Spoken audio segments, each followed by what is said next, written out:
예수를 바라보자. 그는 그 앞에 있는 기쁨을 위하여 십자가를 참아서 부끄러움을 개의치 아니하시더니 하나님 보좌 우편에 앉으셨느니라. 한번 더 읽겠습니다. 시작. 믿음의 주여 또 온전하게 하시는 예수를 바라보자. 그는 그 앞에 있는 기쁨을 위하여 십자가를 참으사 부끄러움을 개의치 아니하시더니 하나님 보좌 우편에 앉으셨느니라. 할렐루야. 인사하겠습니다. 하나님은 당신을 사랑하십니다.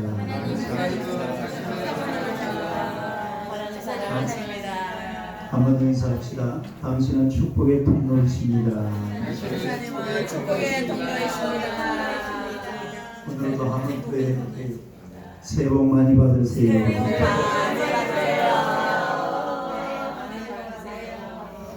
할렐루야. 오늘 저 뒤에 또 처음 보시는 분이 계시는데 할렐루야.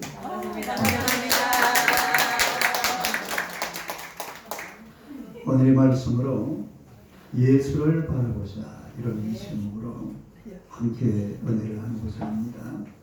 다 같이 한번 읽겠습니다. 시작. 예수를 바라보자. 오늘은 2020년 첫 주일 예배입니다. 하나님의 놀라우신 은혜와 축복, 또 함께 하시니 우리 친구들 가정과 또 직장, 자녀들과 모든 삶에 충만하시기를 주님의 이름으로 축원합니다.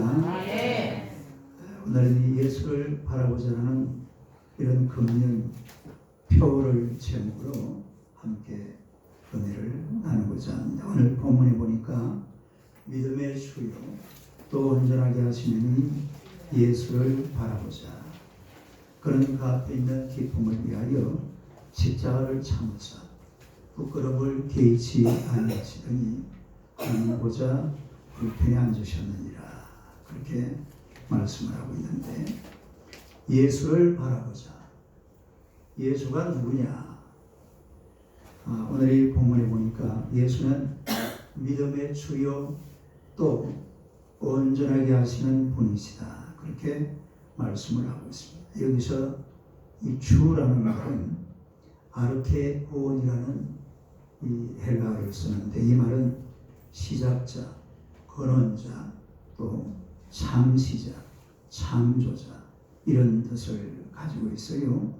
또 온전하게 하시는 이라는 말은 텔레요텐이라는 헬라어인데, 완전한 자, 또 성취자, 완성자, 이런 의미를 가지고 있습니다. 이 말은 무슨 말이냐면, 믿음은 예수로 말미암아 시작되고 예수로 말미암아 완성된다. 그런 뜻이에요. 그래서 현대인의 성경에 보면, 그리고 우리 믿음의 근원이시며 우리 믿음을 완전하게 하시는 예수님을 바라봅시다.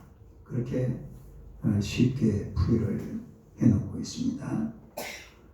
우리가 예수님을 바라보아야 하는 그런 이유가 뭔가 하니까 바로 우리 믿음 때문에, 예수님을 바라보아야 되는 그런 이유가 다른 것이 아니라 우리 믿음 때문에. 왜냐하면 오늘 저와 여러분의 믿음이 예수로 말미암아 시작되었고 예수로 말미암아 완성되는 줄로 믿습니다. 그러면 지금 우리 믿음은 미완성이에요. 완성된 믿음이 하나도 없습니다. 다 미완성이기 때문에 예수님을 바라보면서 점차 완성의 단계로 나아가야 될 줄로 믿습니다. 마태복음 14장 31절 한번 읽어봅시다. 나와 있네요. 아르케곤, 텔레요텐, 이런 뜻이. 한번 시작. 예수께서 젖이 손을 내밀어 그를 붙잡으시며 이르시되 믿음이 작은 자여 왜 의심하느냐.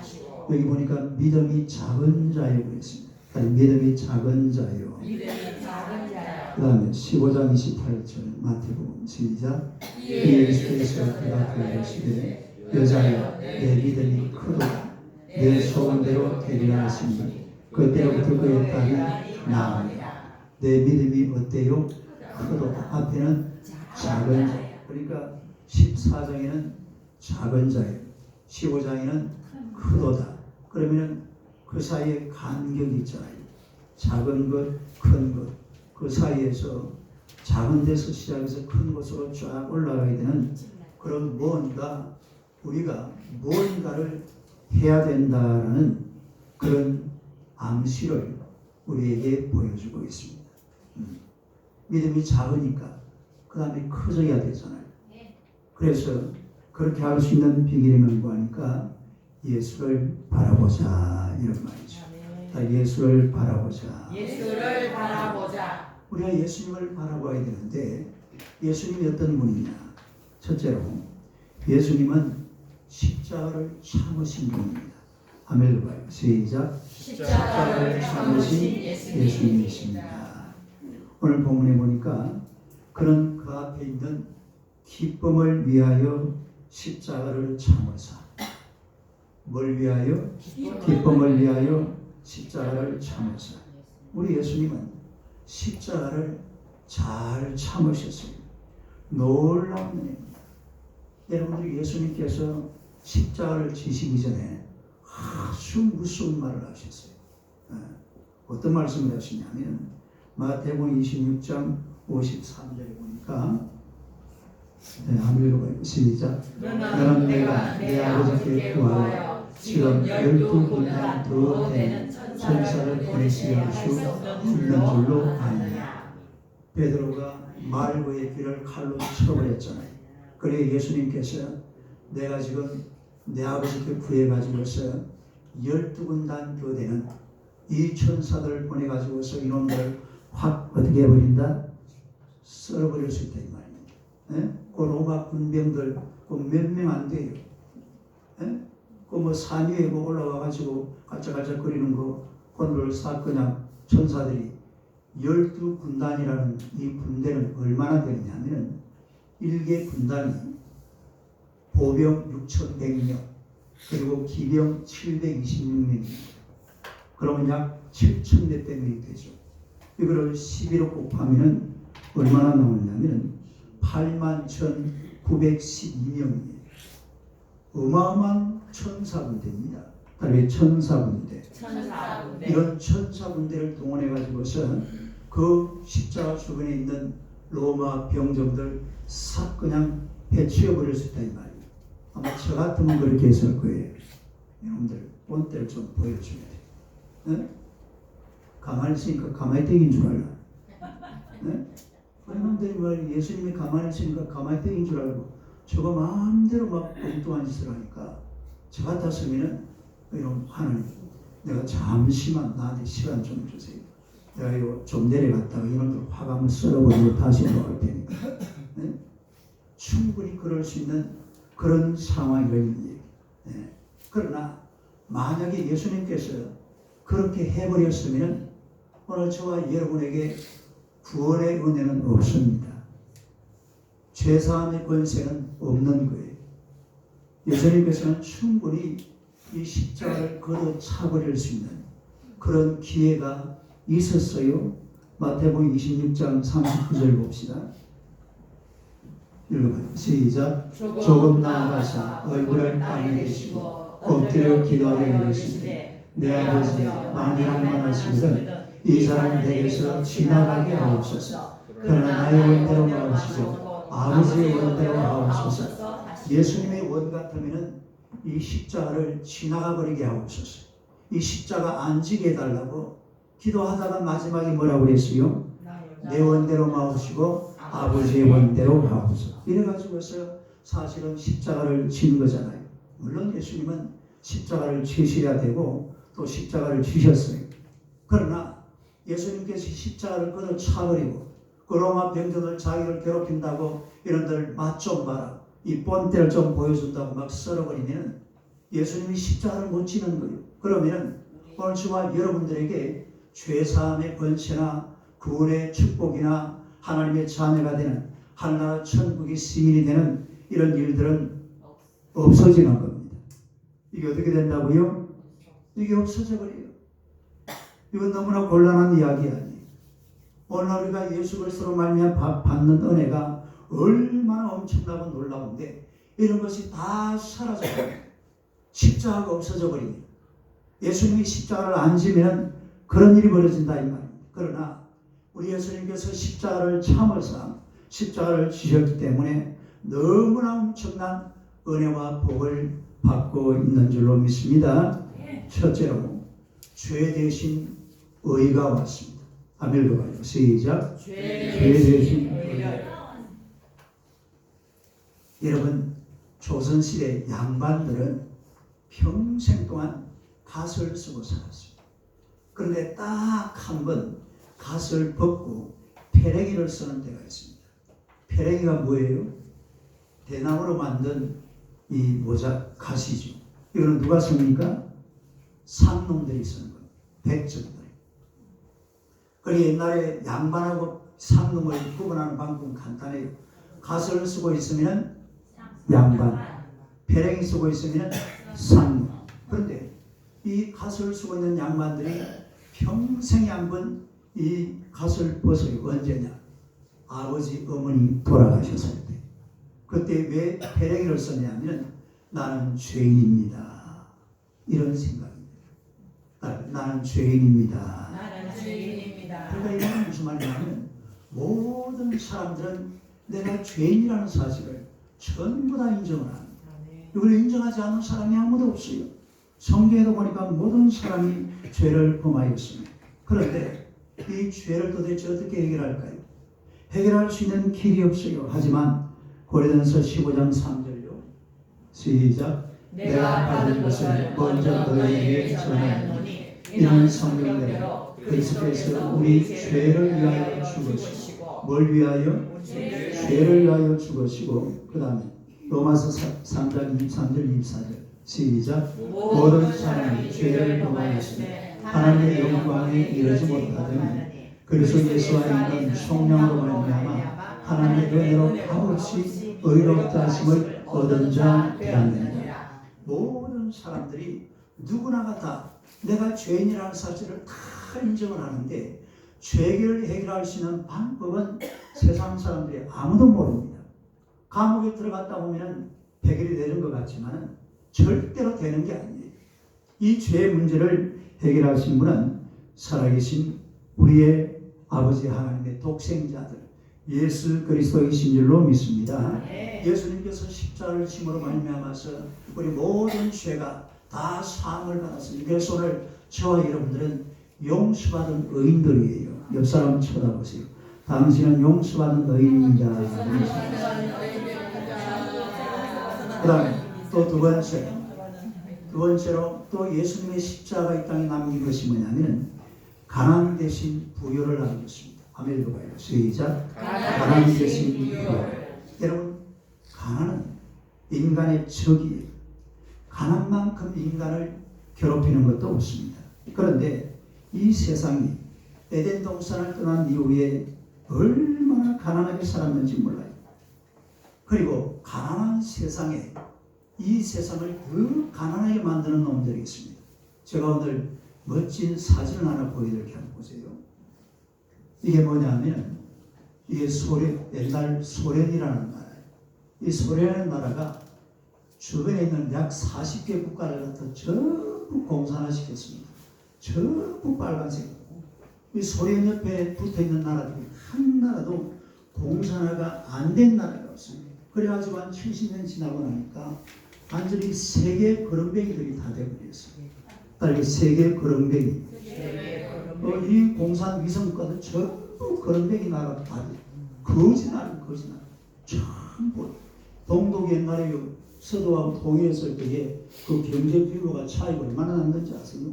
서독이 동독 통일해가지고 쏟아부은 돈이요. 우리나라 돈으로 4천조랍니다. 4천조. 얼마요? 4천조를 퍼부어도 경제가 안 살아나더랍니다. 네? 그렇게 가난해요. 그런데 놀라운 사실은 이거 보세요.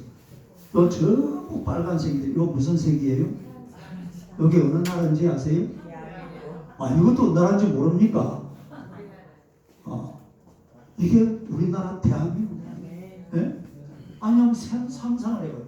소리를 우리나라 잡아먹으려고 얼마나 애를 썼는지 모릅니다. 그런데 이 나라가 이대로 보존이 되어 있잖아요. 아멘. 이게 어떻게 되어 있는지 아세요? 이걸 좀 알아야 돼요. 어떻게 이렇게 되어 있을까? 어떻게 그림이 저렇게, 이건 안 만든 그림이잖아요. 보세요. 이 지금 이 옆에 이 나라, 한 40개 나라가 싹 공산, 딱 대한민국 하나. 그것도 절반만 쫙 꺼가지고 위에는 빨간색, 밑에 다음에 기가 찬다. 기가 찬다. 기가 차고 맥차서 문디가 깜짝 놀랐다. 이 기가 차고 것입니다. 어떻게 이런 일이 있을 수가 있어요? 이게 하나님의 은혜요. 하나님의 놀라운 은혜인 줄 믿습니다. 이게 왜 이렇게 됐는지를 여러분이 한번 역사적인 근거를 한번 대봐야 돼요. 지난 세월을 한번 돌아볼 줄 알아야 돼요. 어떻게 해서 이런 일이 벌어졌는지. 이 하나님의 은혜가 아니면 이런 일은 있을 수가 없는 겁니다. 보시면 알잖아요. 다 잡아먹었잖아. 어떻게 잡아먹었다고? 다 잡아먹었다. 다 잡아먹었잖아. 하나도 안 남았잖아. 그것도 반도가리 딱 잘라가지고 저기다 파란색 남겨있어. 이게 보통 일인지 아세요? 그리고 우리나라 얼마나 잘 삽니까? 여러분 지금 옆에 입은 사람 어디 한번 쳐다보세요. 아, 참 보기 좋네요. 시작. 제가 넥타이 읽어보세요. 넥타이. 비싼 넥타이. 이런 넥타이도 차고 다니는 말이에요. 김동환 기사님 그거 얼마짜리입니까? 네? 얼마나 비싼 옷을 다 입고 말이에요. 안경도 막 얼마나 멋지고 다 끼고 다니고. 이렇게 잘 사는다. 이게 누가 만들어준 거예요? 그건 하나님이 만들어준 거예요. 이 보면 알잖아요. 보면. 네? 하나님을 섬기니까 하나님께서 이런 복을 주시는 줄로 믿습니다. 그 다음에 세 번째는 질병 대신에 건강을 주셨어요.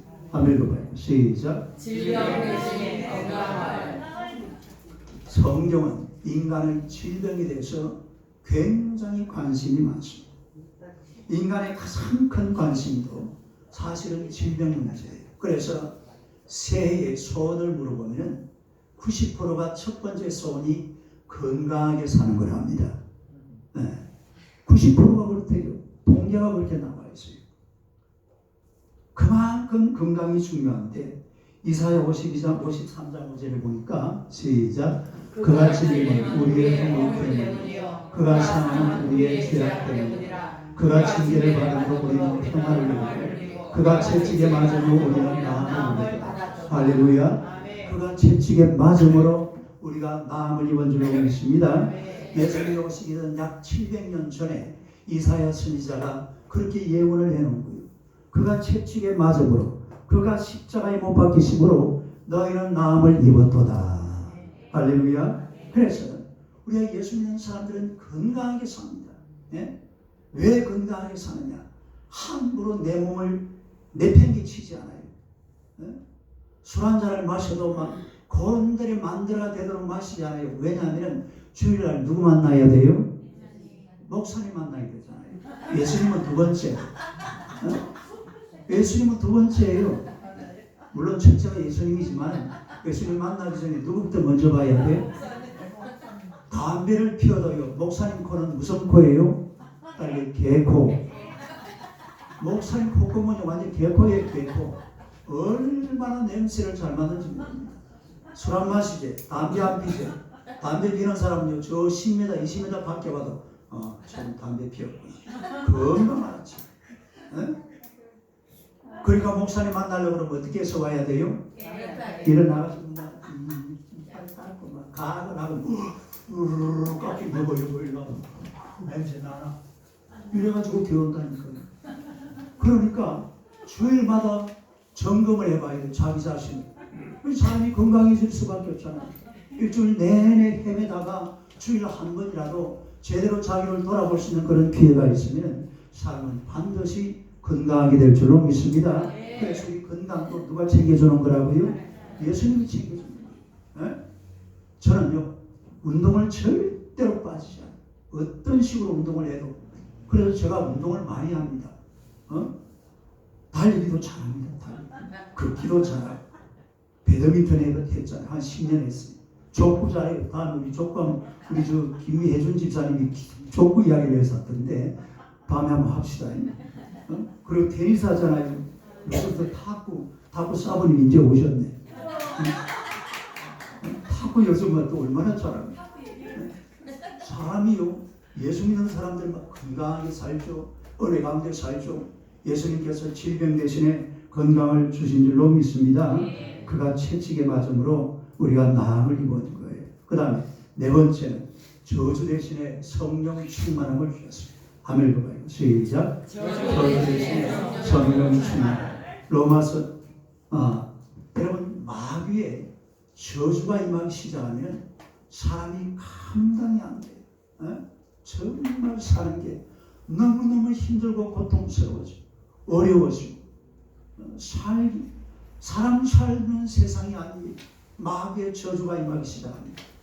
그날 예수님께서 십자가를 지고 하늘나라로 올라가시면서 내가 가면 반드시 다른 보에서 알로스 파라클레이토스, 시작. 알로스 파라클레이토스, 다른 보에서 내가 너에게 보여주마. 그 다른 보혜사가 누구예요? 성령. 그래서 지금은 성령 시대예요.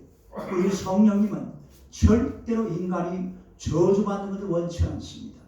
복을 주시는 줄로 믿습니다. 사랑과 희락과 화평과 우리 참과 자비와 양성과 충성과 온유와 절제, 이 모든 것을 성령님이 주시는 줄로 믿습니다.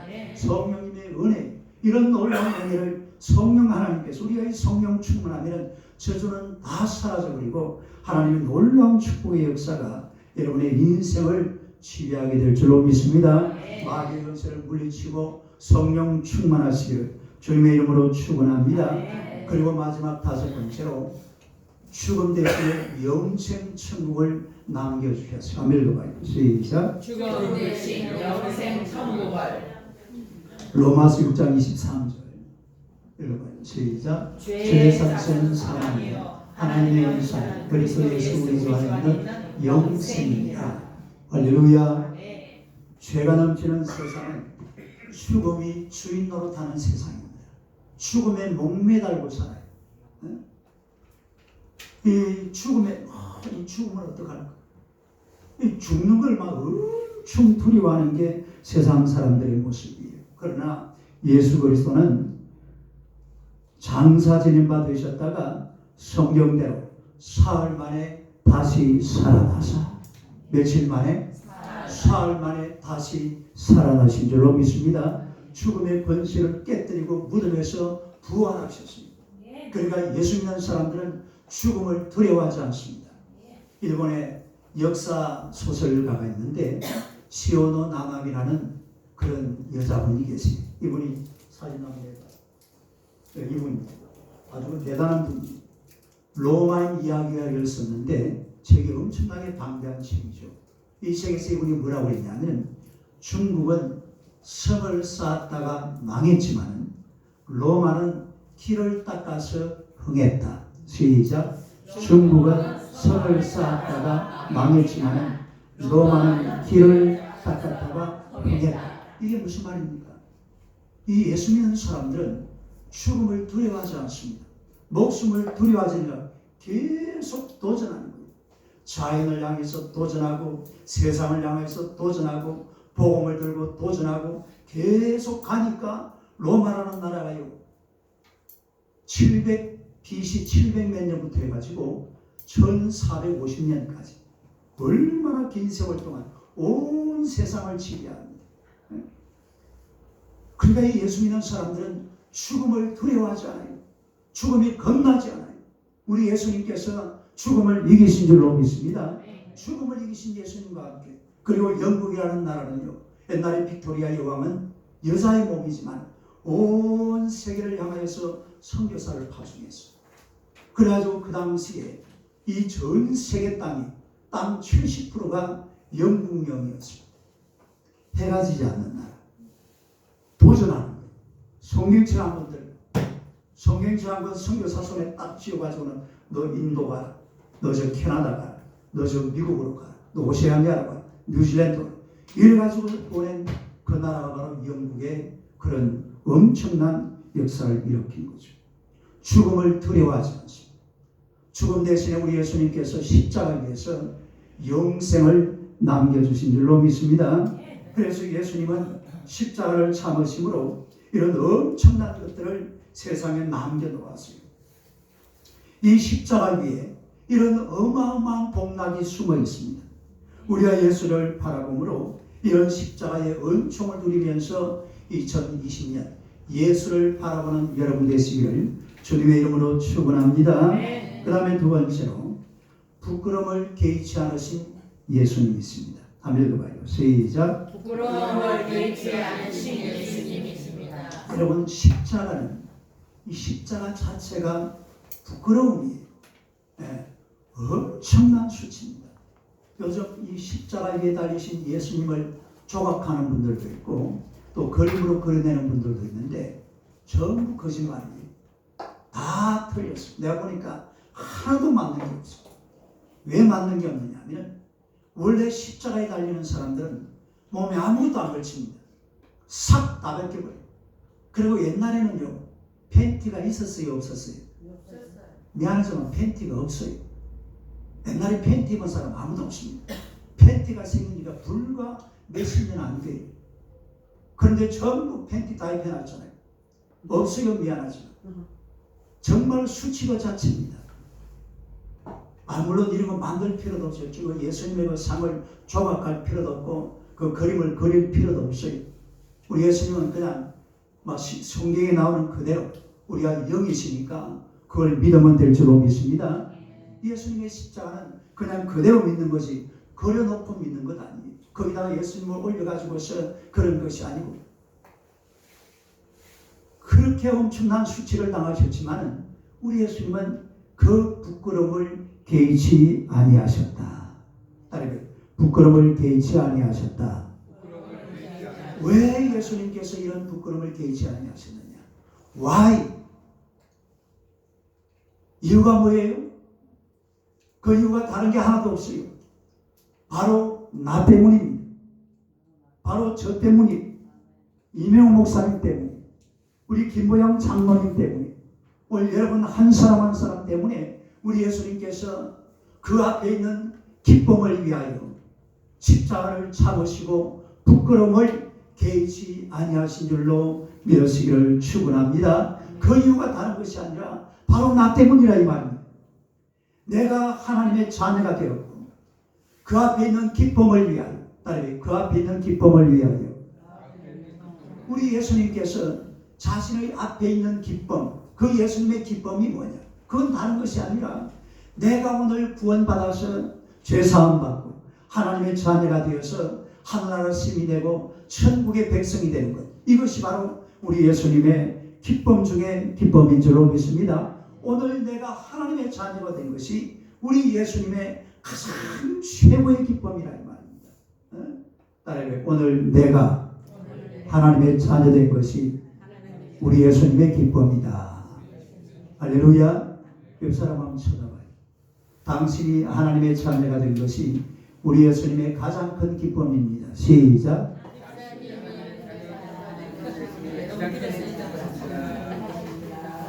말이 길어서 무슨 말인지 잘 모르겠어요.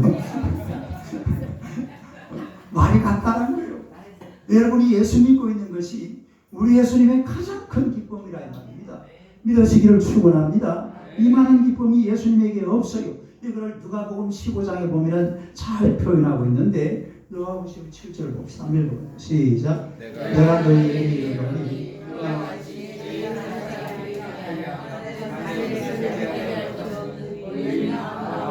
인하여 말미암아 기뻐하는 것보다 더하리라. 한 사람이 회개하고 주님 앞으로 돌아오면요, 의인 99사람 그걸 보고 예수님이 기뻐하는 것보다도 더 기뻐하고 즐거워하시는 줄로 믿습니다. 이게 우리 예수님의 모습이에요. 그 다음에 또 한 절 보세요.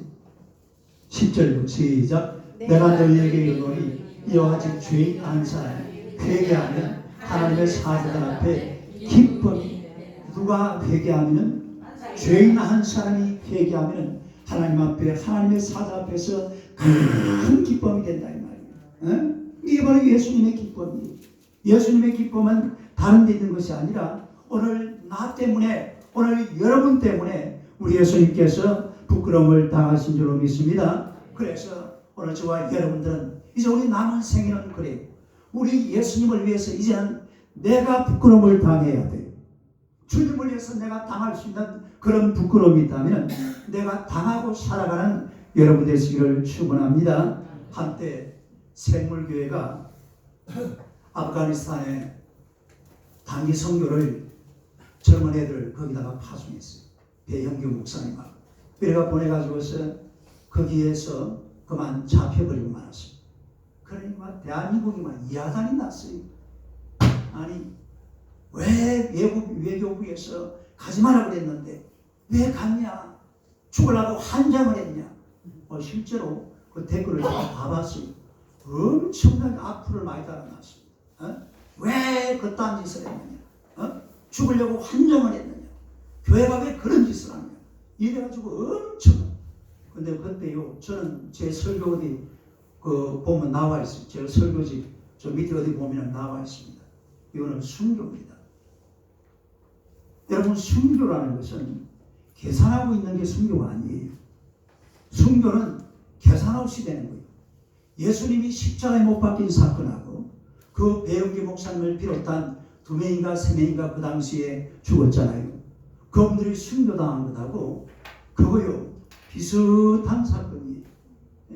물론 차이는 엄청나게 나죠. 그걸 거기다 비교하는 것은 좀 문제가 있지만은 그러나 그걸 갖다가 너무 사실은 그때의 한국교회가 엄청난 부끄러움을 당했습니다.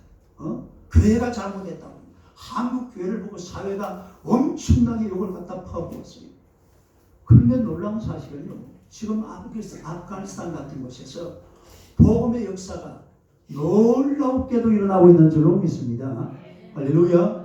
이거 제가 하는 말이 아니에요. 요즘 한번 어디 이런 말이 많이 들려와요. 지금 저 이라크, 이 아프가니스탄, 또 무슨 이란 같은 나라, 이런 데서만 복음의 역사가 엄청나게 이슬람권에서 일어나고 있다잖아요. 복음의 역사 그냥 일어납니까?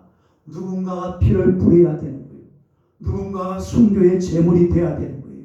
아무도 순교하고 싶지를 원치 않습니다. 누가 순교를 하려고 그러겠어요. 그러나 그런 상황 속에서 비록 교회가 부끄러움을 당하고 어려움을 당했지만 우리 하나님께서는 반드시 열매를 거두시는 줄로 믿습니다. 아벤셀러 선교사님은 1895년에 우리나라에 돌아오셔가지고 1902년에 목포에서 성경 번역 선교사 회의가 있었습니다. 어디에서? 목포에서. 그래서 인천에서 배를 타고 그리고 이제 목포로 내려갔어요. 내려가다가 그만 군산 앞바다에서 일본 상선하고 이 선교사님 담배하고 부딪히는 바람에 그만 그 바다에 군산 앞바다에 익사해버리고 말았습니다. 참 부끄러운 일이죠. 1895년도에 들어오셨다가 1902년도에 물에 빠져서 돌아가셨으니까 참 누가 보면은 부끄럽다 말할 수가 있을지도 모릅니다. 그러나 절대로 그렇게 보면 안 돼요. 이 앞에 제일 선교사님이 언더우드 선임과 선교사님과 함께 1895년에 인천 제물방으로 들어오면서 대한민국의 복음의 문을 활짝 열었습니다. 그리고 이분이요 우리나라 신학문을 배우고자 하는 이런 젊은이들을 모아가지고서 학교를 만들었어요. 그 학교가 바로 배제학당입니다. 고종 황제가 그 이름과 현판을 직접 써가지고서 하사한 그런 학교가 바로 배제학당입니다. 우리 한국 교육의 시작이잖아요. 신학문의 시작이 바로 배제학당에서 시작한 거예요. 그의 아들, 큰아들은 배제학당의 교장이었습니다. 그리고 그 큰딸 엘리사 벤셀러라고 있는데요. 이화여전에 1912년도에 이화여전에 교장을 지냈어요. 이분이 이화여전에 교장을 지내면서 미국에 가서 모금을 해왔습니다. 그래가지고서 신촌에다가 땅을 사가지고 그리고 신촌에다가 교정을 이 학교를 이전하면서 오늘날 이화여대는 1912년도에 교장을 지냈던 이 엘리사 아벤셀러가 미국에서 모금해가지고 오늘 대한민국의 그 유수한 학교 이화여대를 그렇게 만들어 놓은 겁니다. 아벤셀러의 순교가 그 죽음이 결코 헛되지 않아요. 비록 사람은 그렇게 죽어도 우리 하나님께서는 반드시 열매를 맺으시는 줄로 믿습니다. 또 그림 나오잖아요. 이 바로 이게 엘리사펜셀 이화여대 교정에 가면은 이 흉상이 있어요. 아버지 신랑네요. 이봐요. 얼마나 잘생겼어요. 기분 나쁜 나보다 잘생겼어요. 네? 얼마나 잘생겼어요. 이 젊은 사람.